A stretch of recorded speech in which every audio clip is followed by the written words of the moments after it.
di posisinya si anak yang menjadi korban bullying itu, gimana perasaan kamu? Jadi refleksi diri begitu. Ajak Ananda juga mengelola energinya. Kalau misalnya dia punya energi yang luar biasa, dialihkan saja dia minatnya ke apa? Misalnya olahraga kah? Atau misalnya ya olahraga biasanya bisa untuk mengeksplor energi positif begitu ya. Menetapkan aturan. Jadi kalau misalnya sudah tahu anaknya ini pelaku bullying, ada aturan-aturan tertentu yang wajib diterapkan gitu ya.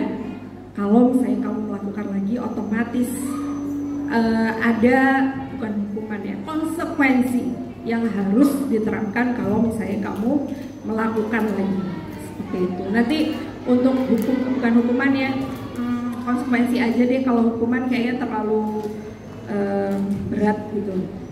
Bisa dikomunikasikan dengan anak apa yang harus dilakukan kalau misalnya kamu melakukan bullying lagi. Yuk, mari Bapak Ibu, tujuan datang ke sini yaitu salah satunya untuk mencegah sama-sama bullying ya. Yang pertama, pemberdayaan siswa yang aktif dan berprestasi supaya meningkatkan eksistensinya menjadi lebih berkualitas. Next. Kemudian pembentukan nilai-nilai persahabatan, tadi sudah saya sampaikan, membangun komunikasi efektif antara sekolah, kemudian orang tua dan anak. Mungkin aja ada anak yang belum berani cerita. Nah, ustazahnya dipilih untuk bisa menceritakan apa yang menjadi kegelisahannya dia. Nah, ini sekolah dengan orang tua harus ada sinkronisasi kan, harus bisa kerjasama begitu. Oke. Nah, bullying sudah lewat. Ada yang tahu ini apa? Narkot. Biasanya adanya di apa ya? Adanya di apa ya? Biasanya Bapak Ibu pernah lihat ini di mana tuh? Kemasan, ya, kemasan minuman, di buku juga ada ya. Ternyata barcode ini juga bisa loh diaplikasikan di sini. Ngeri nggak sih? Ngeri ya Bu? Sakit nggak? Kena misalnya ngotong bawang brambang itu tahu-tahu gitu sakit ya. Ada yang enggak, saya nggak, biasa aja. Oke, barcode ada yang tahu? Ngebarcode. Bahasa yang lagi viral itu adalah ngebarcode. Ngebarcode-nya di mana? Tangan, kaki, di tempat-tempat yang mereka suka. Gimana Bu perasaannya setelah misalnya ini ibunya Mbak Naswa,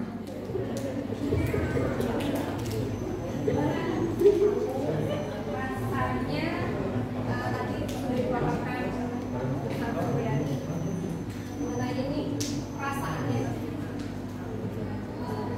Awal-awal saya kaget karena memang berita itu, kalau tidak salah itu saya dengarnya awal Oktober ya, suami dari kantor, oh ternyata itu anak-anak SMP sudah kejadian ya, sudah mulai itu saya sudah dengar. Maksud sampai segitunya, kok sampai menyakiti diri, enak tenanan kok itu. Ternyata berita minggu berikutnya itu sudah sampai ke MTS ya. Saya sudah, ya Allah, kok sampai kejadian seperti itu. Akhirnya kita ya sebagai orang tua ya harus benar-benar teliti pada anak-anak kita ya. Ketika apa yang dilihat, apa yang dilakukan itu memang sering kita cek ya. Apa meneh ya, suami itu terutama anak-anak SMP itu yang bajunya panjang-panjang itu ya orang tuanya harus waspada, mungkin ditutupi sampai kemarin itu memang semua sekolah itu sudah mengecek anak didiknya bagaimana kondisi tangan-tangan mereka itu ya. Ya mudah-mudahan ya kita terhindar ya, anak-anak kita terhindar dari ini ya, dapat ini ya. Mungkin itu ya, saya tujuannya seperti itu. Ya. Jadi luar biasa ya. Kejadiannya saya juga kaget waktu ada berita seperti ini. Ternyata basicnya itu dari Korea, impor langsung dari Korea itu peristiwa itu. Jadi saya lihat juga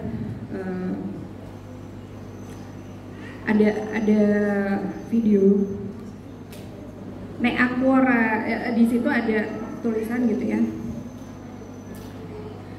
Selamat hari ini, terima kasih hari ini karena sudah melewati hari yang berat. Hari ini aku nggak berkot lagi. Berarti kan sebelumnya sudah. Sebelumnya sudah. Sedih ya. Nah, self-harm itu adalah menyakiti perilaku yang dilakukan individu untuk mengatasi tekanan emosional. Jadi sebenarnya dia itu emosi, ada rasa frustasi, kecewa, depresi yang dia rasakan, tapi dalam bentuknya ini yang tidak positif, ya, ini negatif sekali. Nah ini ya,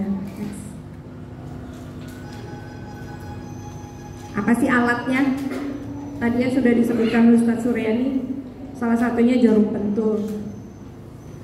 Jarum pentul, sayat-sayat di lengan, entah itu di paha, di bagian tubuh manapun. Kalau sekarang mungkin yang terlihat kan di lengan ya, tapi jangan sampai kecolongan. Di tempat yang lain juga. Makanya nanti mungkin ada screening ya dari tenaga kesehatan begitu untuk bisa mengecek anak-anak ini. Karena di Ngariboyo itu kenapa bisa ketahuan, karena memang ada screening kesehatan. Jadi tenaga kesehatan lo aneh-aneh, lo ada lagi itu, ada lagi, nambah lagi. Wah, sebenarnya kasusnya ini atau SMP-nya, lembaganya sih nggak boleh dipublikasikan ya, karena kan bisa mempengaruhi juga. Tapi ternyata ya bocor juga ya. Gitu. Nah ini ya, memotong kulit, menggoreskan benda tajam, kemudian burn, membakar diri. Ada main korek api, panas, awalnya panas, aku iso. Itu ada potensi menuju ke self harm ya, jadi harus diwaspadai. Kemudian menusuk kulit, mencabut rambut, misalnya kaki, kemudian rambutnya tarik ya, berolahraga secara berlebihan, lari gitu kan, bukan berarti olahraga, salah satunya sebenarnya bisa, tapi kalau berlebihan dan itu bisa melukai diri sendiri, itu juga masuk ke dalam kategori self harm atau menyakiti diri sendiri. Memukul kepala, beda dengan saya mengajar di SLB, beda dengan anak yang memiliki kebutuhan khusus ya. Kalau untuk yang autis itu pasti pada saat dia emosi itu lengannya sini itu dipukul-pukul terus menerus, dan terus sebagai coping stressnya dia karena mengalami, mungkin karena dia tidak bisa mengungkapkan ya, jadinya dia pukul-pukul sendiri dan jedut kepalanya sendiri. mungkin dia ngerasa nggak nyaman. Penyebab self harm, kesepian. Ada yang pernah dengar fatherless? Fatherless, ada yang pernah dengar? Fatherless ini itu ternyata Indonesia nomor 3 di dunia kasus fatherless. Kekurangan bapak. Peran bapak kemana, Pak? Gitu. Saya ayahnya Lintang juga kerjanya di luar kota, tapi saya sebisa mungkin selalu menjalin komunikasi. Ya suami saya di rumah, tapi gimana dengan anaknya? Mau nggak permasalahannya apa? Gitu. Ya, jadi tidak hanya perannya ibu, bapak juga berperan ya Pak. Kalau misalnya melihat ada sesuatu yang janggal, ya. Pola asuh orang tua, karena anak juga salah satu warga di rumah, otomatis kita ajak diskusi. Ada peraturan-peraturan apa sih yang mau diterapkan di rumah, gitu ya, diajak diskusi. Nah, jangan salah, kita bisa belajar dimanapun, kapanpun, dengan siapapun. Saya yakin, saya tadi kan sudah dipaparkan oleh Ustazah Nafia, saya ini kelahiran 85. Pasti Bapak Ibu di sini ada yang lebih senior daripada saya, gitu ya. Anakku sukses dan segala macam. Tapi kita juga harus aware ya, kita juga harus waspada, begitu. Saya waktu dapat untuk mengisi di sini, qadarullah saya juga dapat curhatan gitu ya. Ini real. Jadi temannya curhat ke saya. Ini juga penting, harus ada support system pada saat ada orang yang mengalami self harm. Waktu itu dia mengalami kecelakaan. Setelah mengalami kecelakaan, kemudian dia ngerasa kok ada yang beda ya sama diri saya itu. Kalau misalnya naik motor itu dia nggak seimbang. Kemungkinan ada otak atau bagian dan lain sebagainya membuat dia jadi tidak seimbang. Dia merasa halusinasi, kemudian dia sering tusuk-tusuk jarinya sampai berdarah. Akhirnya karena mungkin temannya nggak tahu harus seperti apa ya, jadi waktu itu difoto, jadi di tisu, kemudian itu ada jarum. Ini gue abis ini nih, kenapa nih anak? Ini belum ditangani, tapi insya Allah saya sudah memberikan arahan kepada temannya untuk bisa segera ditangani. Ya. Nah, rasa ingin tahu tadi yang sudah Ustadz paparkan, ada siswa 3 orang di sekolah. Kalau saya tanya infonya, ini karena penasaran, bukan karena depresi, bukan karena frustasi dan lain sebagainya, bukan juga korban bullying, tapi karena penasaran, pengen nyoba apa sih rasanya kalau misalnya menyayat-nyayat itu, gitu. Karena apa? Melihat di gitu, jadinya apa ya rasanya gitu ya. Karena memang murni karena penasaran, dan ini potensi kan. Kita harus waspada, ini potensi suatu saat kalau misalnya tidak diingatkan terus menerus bahwa ini bahaya, bisa jadi next time waktu berikutnya anak ini bisa otomatis melakukan hal self harm lagi, menyakiti lagi, karena dia di suatu kondisi tertentu ya. Jadi harus waspada. Nah, apa sih dampak jangka pendeknya? Jelas, jadinya tubuhnya berdarah, kemudian sakit fisik ya otomatis. Kemudian setelah melakukan itu, anak ini jadi merasa bersalah, begitu. Anak ini jadi merasa bersalah.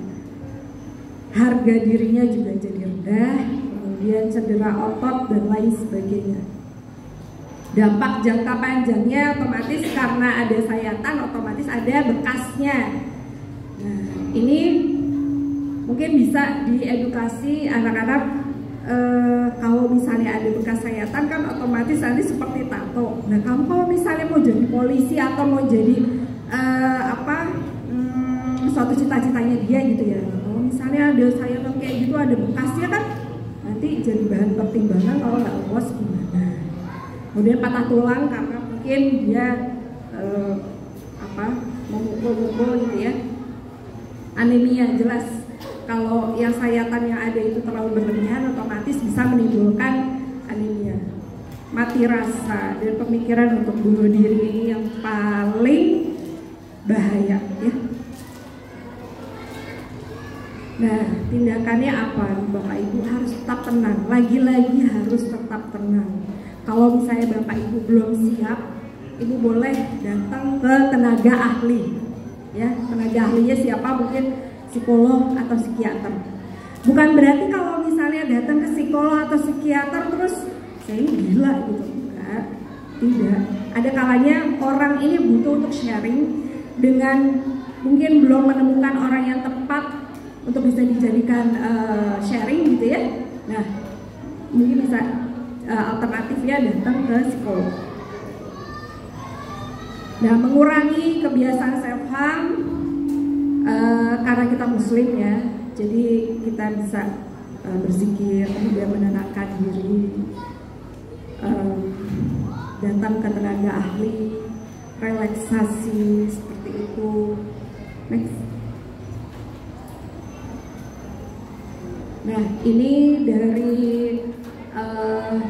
Encompass yang bermarkas di Inggris.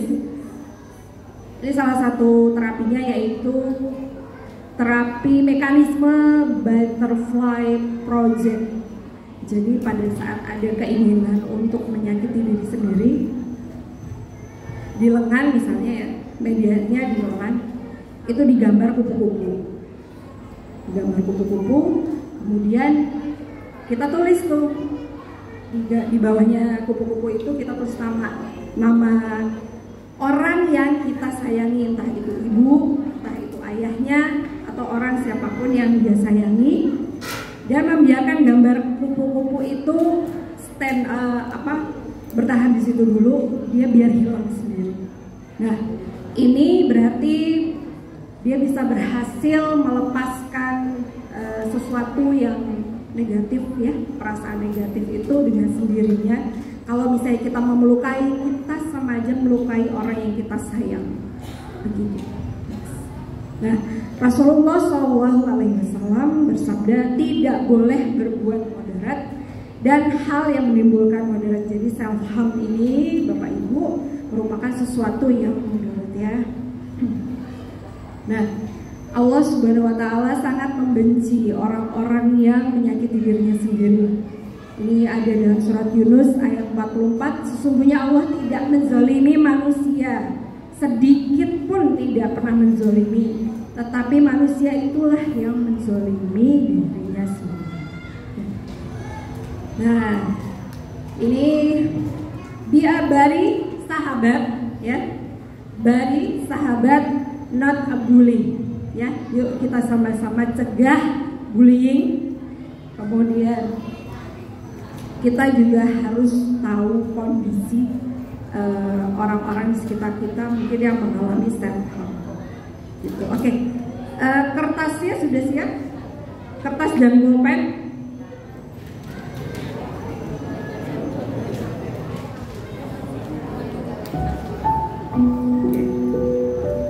Next. Ibu, Bapak Ibu sekalian, anak adalah harta yang sangat luar biasa. Anak merupakan investasi. Bapak Ibu memiliki anak yang mungkin belum sesuai dengan yang Bapak Ibu inginkan, tapi ini adalah anak kita. Jadi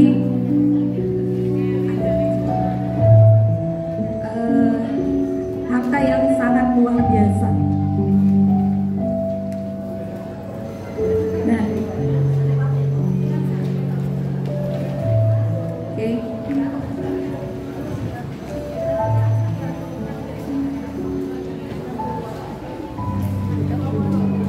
Kita harus bisa jadi pendengar yang baik untuk anak-anak kita. Sesekali masuk ke dunianya, sabar pada saat dia berbicara gitu ya. Gunakan waktu terbaik pada saat mau mendengarkan ceritanya.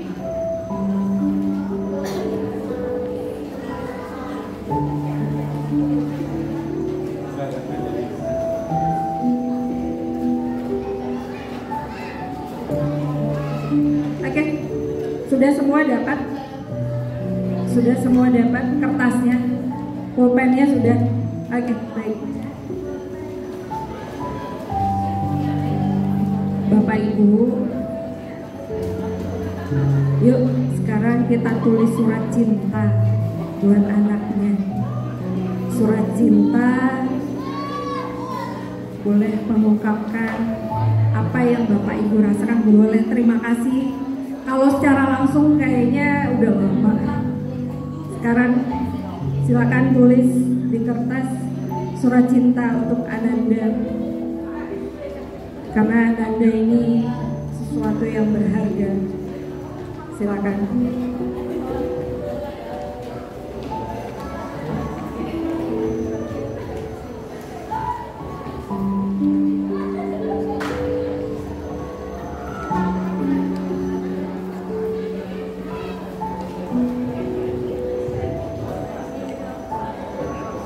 Ungkapkan apa yang ingin Bapak Ibu ungkapkan kepada Ananda, buah hati kita, karena dengan adanya putra putri yang sangat soleh dan soleha, itu merupakan anugerah. Silakan.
Masih ada 2 menit